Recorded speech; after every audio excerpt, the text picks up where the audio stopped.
one thing that you can do is just to have a key moment in your life, a key moment of gratitude that you are grateful for. And, whenever things are kind of challenging, just pull that picture up in your mind.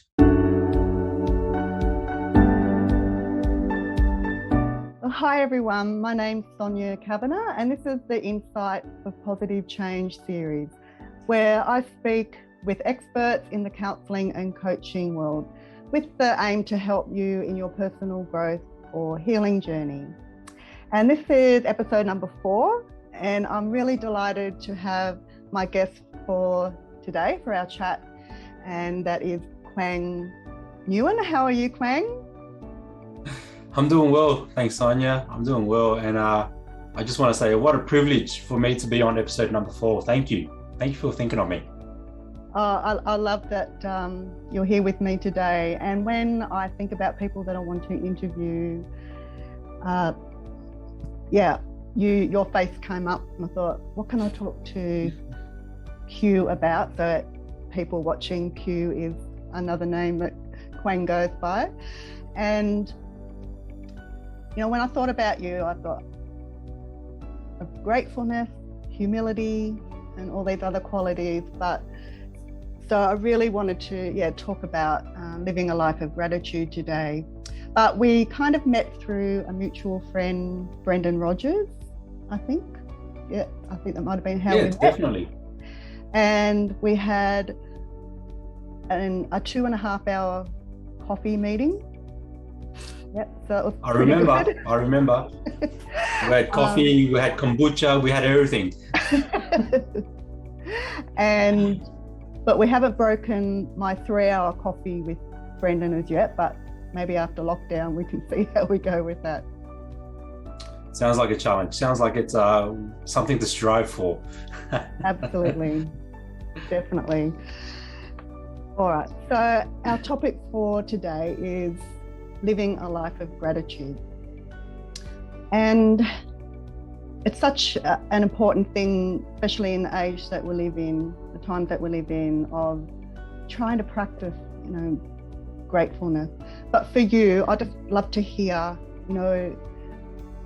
why is gratitude such an important part of your life and your daily practice?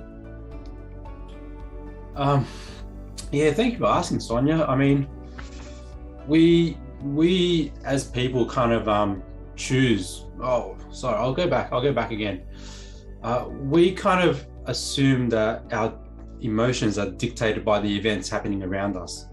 Yeah. So Joe Blow feels sad because his dog ran away. Sarah is angry because something happened to her partner. But the reality is, we control our emotions. And, so if we're able to do that, why not choose an emotion and a state, or whatever frame of mind that allows you to make the most of not only your life, but to make the most of today. So, empower yourself so you can do that. And, it's why I've made gratitude or expressing gratitude a part of my daily routine and habit. Yeah, I love that. So what you're saying is that in any given situation, we really have the ability to choose how we're going to respond emotionally. We've got the ability to go, okay, well, that's happened, but being more empowered and more in control of how we're going to perceive that situation. And I guess that's where gratitude comes in, doesn't it? Most definitely. And please don't take it as like I'm always happy, I'm always positive, because sometimes something really bad does happen, and you're gonna have to feel that negative emotion, and it's okay to feel that. But it only becomes a problem when you stay in that state for way longer than necessary, when it starts to become detrimental to your well-being. So once you've processed that emotion, and the first thing that comes to mind is grief. Like, it's okay to be grieving and sad when someone close to you has passed. But when that grief stays on for too long, it starts to impact your life. It starts to impact the life around you. It starts to impact what you do with yourself, your overall behavior. So the learning, think about as the learnings. What are the learnings that you can take away from that person? Why has this person made such an impact on this life for you to grieve them? And then that gratitude will come back, and that gratitude will be there to allow you to not only overcome this stage, but also then use these learnings to move forward with the rest of your life and put them into practice. And definitely it is an important part of what I'm trying to say is it's an important part in allowing you to move forward in the way that you want to with your life. I love that. So it's about even some of the losses that we experience, that we can take learning from that, or maybe pick out some of the good things from that loss, and that helps us to move forward because we're not kind of staying stuck. But yeah, I love that, Q. Thank you for that. So for those watching that might want to start practicing more the art of gratitude, or being able to cultivate that in their lives a bit more, on a daily basis, what's something that maybe you could share with us that can help people do that? There's so many kind of gratitude's kind of like become a buzzword in recent times. So I'm sure if you jump on Google, there's heaps of things out there that kind of meditations and all that kind of stuff. But I'm more than happy to show you like what works for me. So like to show you how simple it is. And Sonia, do you mind if I do something with you now? No, go ahead. Yeah. I think so. So if you just quickly shut your eyes, yeah. All right. And I want you to just remember a moment that you were extremely grateful for, that was so profound, so expressive of pure joy and gratitude, yeah. And if you were to kind of ramp that up to like a 10 out of 10 moment, you would be able to see it around you, you're able to feel it, and no doubt those sensations are kind of pulsating through your body now as well, yeah. And I'm sure everyone, your audience here, can see that this smile on your face has just gotten bigger and bigger, yeah. So you can open your eyes now, Sonia. Thanks. So really, like, one thing that you can do is just to have a key moment in your life, a key moment of gratitude that you are grateful for. And whenever things are kind of challenging, just pull that picture up in your mind, because we as humans, we may think we're complicated, but we're simple beings. And I say this in that we can only express one emotion at a time, yeah. So why not replace that sad, anger, fearful emotion with something that's resonating with gratitude? So, because if you feel gratitude, you don't feel all those other emotions. So that's one thing that you can do, definitely. That's beautiful. Yeah, thanks, Sonia. And then what I also do is I'm just going to show you guys now. I've been doing this for the last maybe this is like one of my first ones, and I just pulled it out, and it said here I first started doing this in March 2016. Yeah. So this is a little journal called the 5-Minute Journal. And it's a journal that specializes in expressing gratitude. And I've got a blank page. I've still got a blank page here. And essentially you start your day. I don't know if that's a bit blurry or not, but you essentially start your day by writing down 3 things that you are grateful for. Yeah. So you write that, and then you set your intention for today. What would make today great?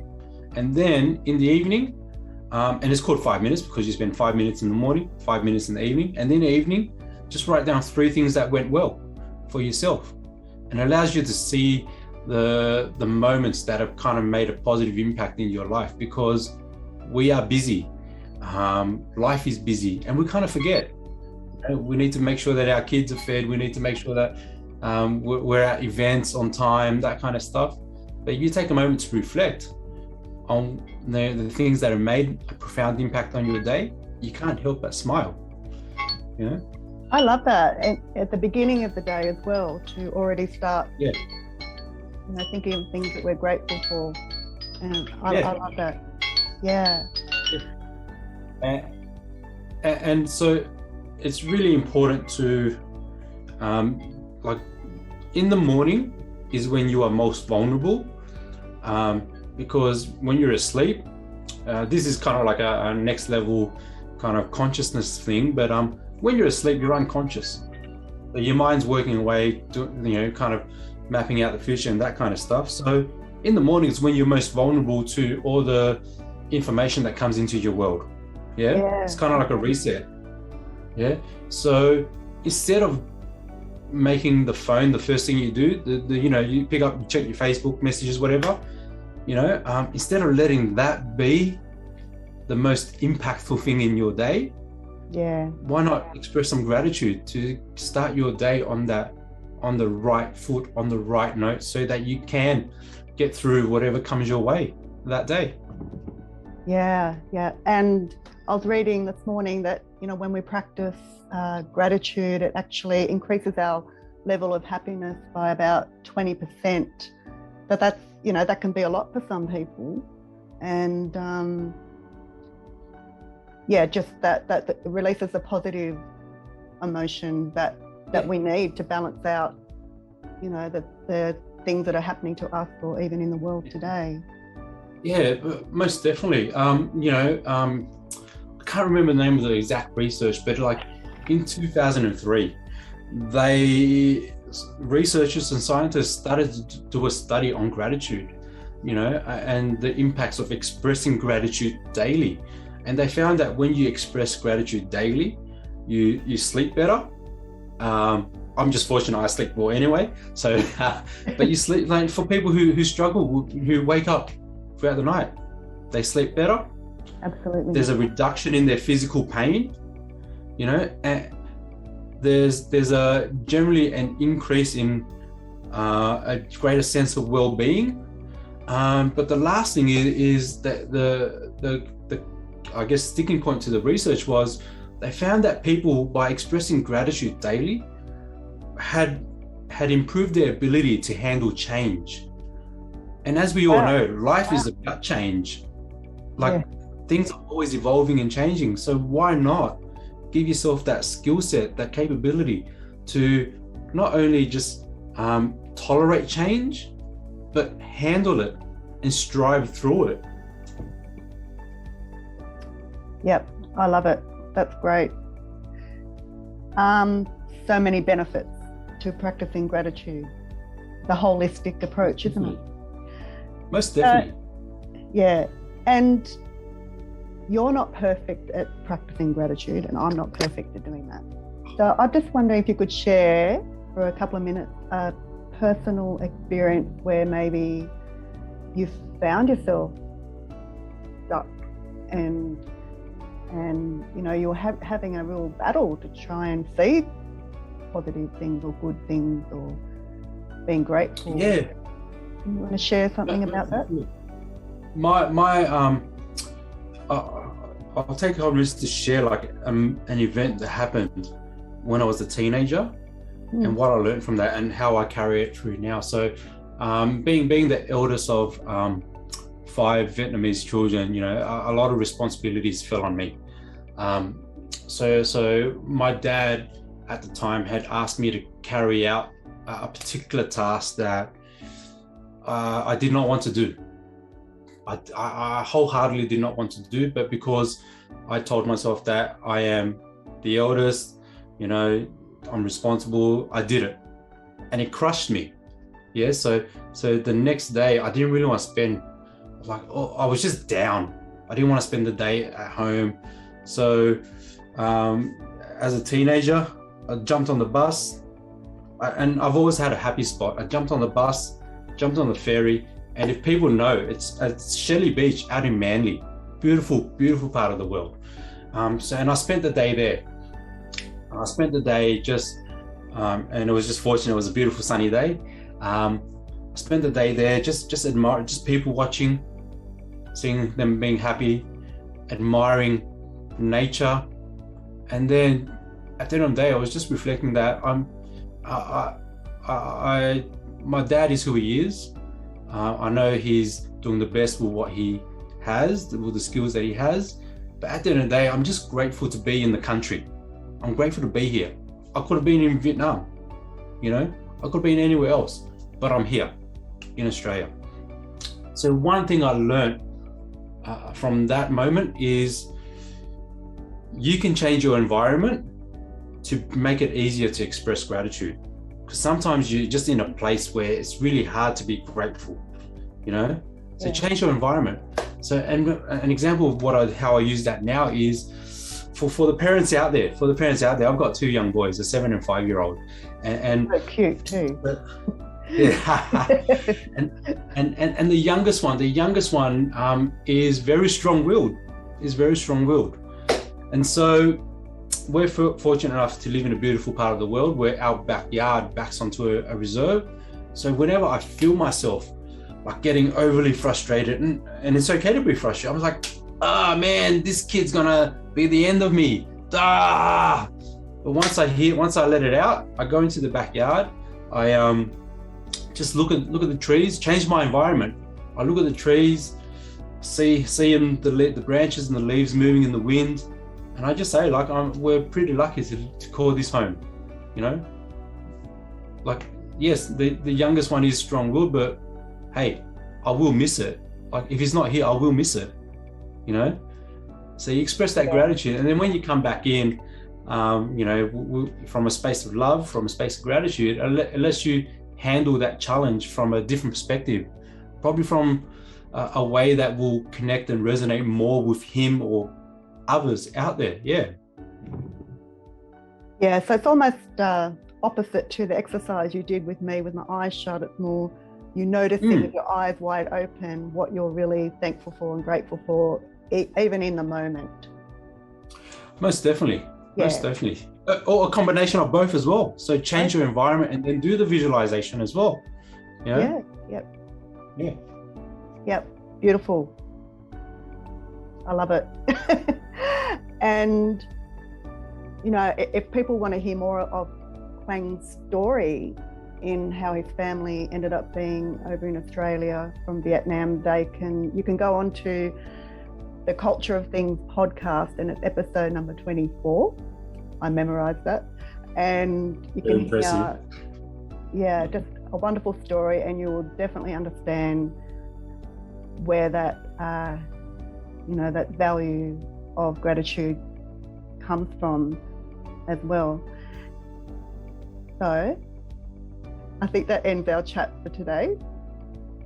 So thank you so much for being my guest, but you're not just a guest, you're my friend as well. So I really appreciate you, and we will have that 3-hour and 15-minute coffee at some stage. Let's call it a lunch date. We'll call it a lunch date. Absolutely. So thanks for joining me today, and if you would like to make a comment on this video, please go ahead, and also you can contact me through my email on sonia@sccounselingservices.com, and I'll see you next time. Thank you.